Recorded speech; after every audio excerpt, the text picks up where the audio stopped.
Magandang gabi, pambungad sa ating newscast. Inabot ng magdamag ang ilang pasahero sa PTEX para makabili ng bus ticket pauwi ng probinsya ngayong Miyerkules Santo. Nagsabay-sabay kasi ang mga pasahero ngayong huling araw ng pasok sa trabaho ng karamihan.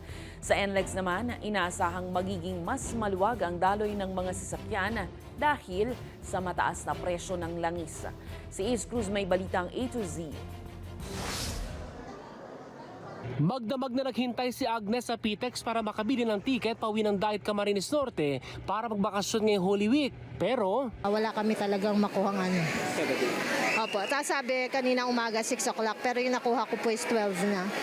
Ang nakuha namin uli is 3:30. mabuti na lang anya, nakapag-leave na siya sa trabaho ngayong Miyerkules. Ayon sa pamunuan ng PTEX, karaniwan ng pagdagsa ng mga pasahero sa huling araw ng pasok sa trabaho.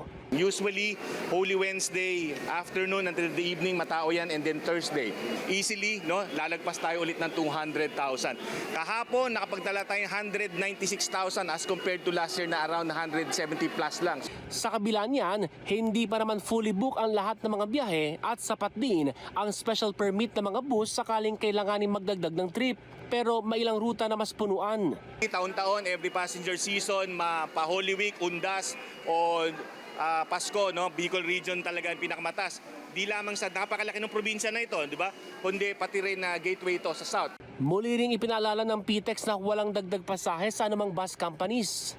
Sa North Luzon Expressway naman, kapansin-pansing maluwag pa rin ito dakong hapon ng Miyerkules. Mula po nung biglang tumaas na po yung presyo ng fuel natin, everyday volume po natin kumonti na po, no? May naramdaman po natin na bumaba talaga. Wala po tayo masyadong pagsikip ng daloy ng traffic dito sa NLEX at STEX. Ayon kina Nanay Elena na biyaheng Nueva Ecija, naghati-hati na lang silang mag-anak sa pambayad sa gasolina. Anya, mas convenient pa rin para sa kanila na gumamit ng sariling sasakyan sa halip na makipagsapalaran sa bus. Mas maalwang kasi ang sasakyan kasi kapag gusto mong umihi o anong bilhin, magagawa mo. Mahirap kasi nakabas kasi malayo nilalakad mo pag terminal eh. Tansyan NLEX, hanggang 3% lang ang madaragdag sa daily average volume ng mga sasakyang daraan sa expressway ngayong Semana Santa. Para sa balitang A to Z, Ace Cruz.